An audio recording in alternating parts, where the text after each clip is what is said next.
What's on, ladies and gentlemen? My name's Ross, I like games, and today we need to take a little bit of a look at Jesmon. Yeah, that's right, ladies and gentlemen.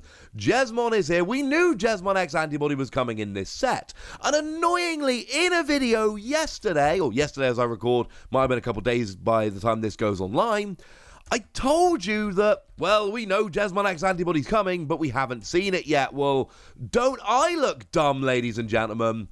But because actually, yes, we have seen it now, and that's a little... Well, it's good that we've seen it, don't get me wrong, but it's a little bit sad that I told you we hadn't seen it, and that turned out to be a dirty, stinking lie, for which I apologise, but it's here now, and I should mention our translations are from the lovely folks over at Ensan Gaming, and the lovely folks over at digimoncard.dev.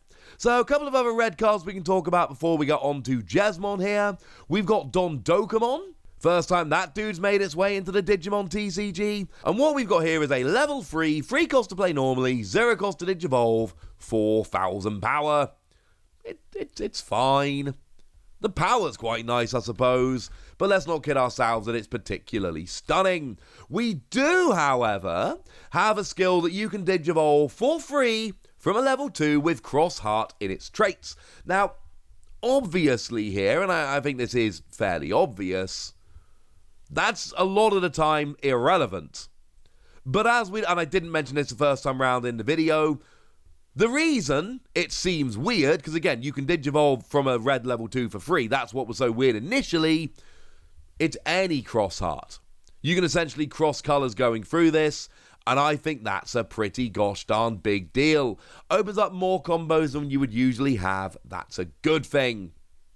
We've also got a Suramon here, and this is one that I don't think we're going to be getting hideously excited about. It's a vanilla Digimon, and we've kind of reached that point in the game where we've seen so many vanilla Digimon that it's just a bit like, meh. It's hard at this stage. We saw this with the Transformers TCG as well. Once you get a bunch of sets in, it's hard to find vanilla cards that don't have skills that are still interesting. What we've got here is a 7 cost to play normally, 2 cost to Digivolve, 8,000 power. It's fine. It's a 2 cost to Digivolve red, level 5. And it's slightly more powerful than normal. Problem is, we've seen red level 5s, which are 2 cost to Digivolve.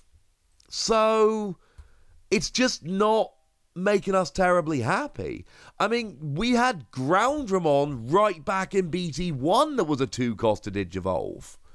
Now, admittedly, that did have a bit less power than this, but it's also a 5 cost to play rather than a 7. And if I'm playing a Digimon that's cheap, then obviously being cheap to evolve as well as cheap to play seems like a rather large advantage. So this is one of those ones where, like, it's there and that's fine, but it's not what I'm getting particularly excited about, and quite frankly, you can't make me. But we do have a non-Jesmon level 6 we need to talk about before we get to Jesmon, and that is Paildramon. Now, this is a cheap-to-play Digimon, 10 cost, it's irrelevant, you're never going to use it. 3 cost to Digivolve, 11,000 power. So we expect 11 free 11, we've got 10 free 11, but like I've said, that the reality here is that you're only ever going to Digivolve it. So yay, it's cheap to play, and that's never going to be relevant. Sorry.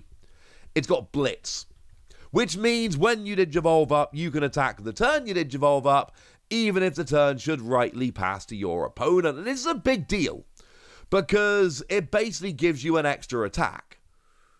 And that extra attack can be the difference. That extra attack can be taken out of Digimon your opponent was planning to use on their turn. That extra attack could be winning the game. You know, if your opponent's like, haha, they've got to attack one more time, but they can't. Oh, wait. Digivolve up. Blitz. In your face. This is a good thing, ladies and gentlemen. This is a good thing. And then on your turn, you get an extra 2,000 power. It's fine. It's not great, I'll be honest with you. It's an uncommon, so in a pauper format where you're using just commons and uncommons, I could see this one being pretty nice. It's essentially on your turn a 13,000 power Digimon with Blitz. And I don't want to look past that, that's fine.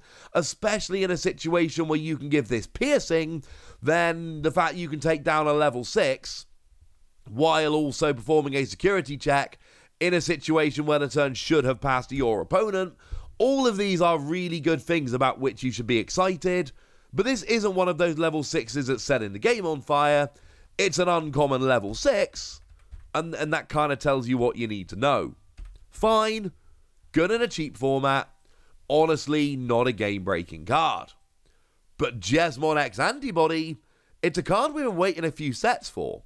It's a card that was literally mentioned on the distributor website as, you know, when they were selling the set, this is one of the cards they mentioned, and it's a super rare. So, yeah, our expectations are pretty high on this one. Now, what we've got here, in terms of stats, is we've got a 12 cost to play normally, 3 cost to Digivolve, 11,000 power, which is slightly expensive to play normally, but again, we're going to be Digivolving, so honestly, the play cost, if everything's not going terribly, play cost is irrelevant. And it can evolve from Jesmon for 0 cost. It's an X-Antibody card, we could have seen this coming.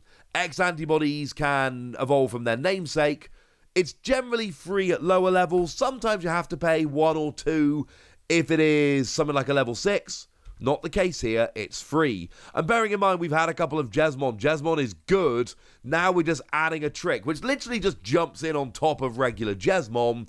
This is a pretty big deal. I mean, if nothing else, you get to draw a card when you evolve, yay! But it's so much more than that. It's got piercing, and that's the one we mentioned just a moment ago, whereby if you delete a Digimon in battle and survive, you get to then perform a security check. So rather than going, oh, do I want to delete that big Digimon that's threatening me, or do I want to perform a security check, there's no decision to be made here. You just go straight after the security and life's good. But then we've also got a skill, when Digivolving, you may play a card with Systemon in its name from your hand or trash without paying. Then if this Digimon has a card named Jesmon in its Digivolution sources, or if you have a card with Systemon in its name in play, a very low bar for a Jesmon deck, until the end of your opponent's next turn, all of your Digimon can attack your opponent's unsuspended Digimon, and they all get an extra 2,000 power. And I'll be honest with you, right? I saw Ensan Gaming translating this, and when I first saw it, I went, ooh, this is good. Because there's a lot going on here. Firstly, you're playing a Systemon for free. That's Jesmon's thing. We'll get there in a second. But then you've got, they can all attack unsuspended Digimon, they get 2,000 power, and Jesmon itself has piercing. Now, please do bear in mind, the general rule is you can only attack suspended Digimon. But here with Jesmon, what you can do, you know, on the turn you evolve, you end up with a 13,000 power Digimon that can attack unsuspended Digimon and has piercing. So not only do you get to take out a Digimon and then perform a security check, but you're powerful enough that you can take out most level 6s and survive, and they don't even have to be suspended, so you can go after them just normally. This is a really big deal, ladies and gentlemen. This is a really big deal indeed. And of course, all of your Digimon can go after unsuspended, and they all get extra power. So any of your opponent's Digimon that they're going, ha ha ha ha, I'm not going to attack with this yet, I'm going to leave it unsuspended so you can't go after it, and you're like, ha, got it. Because you go after them and delete them, and, you know, life is good. I like this. I like this an awful lot. Plus, of course, you're playing a Systemon for free.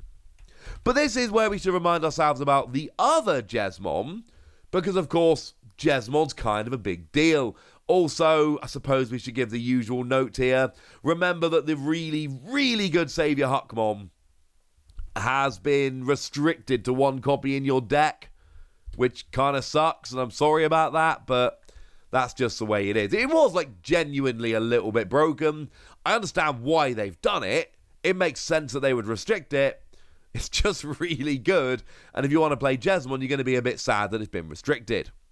So what we've got in terms of Jesmon is we've got the one from BT6. When attacking, you can play a card with Systemon in its name from your hand or trash without paying, which is nice.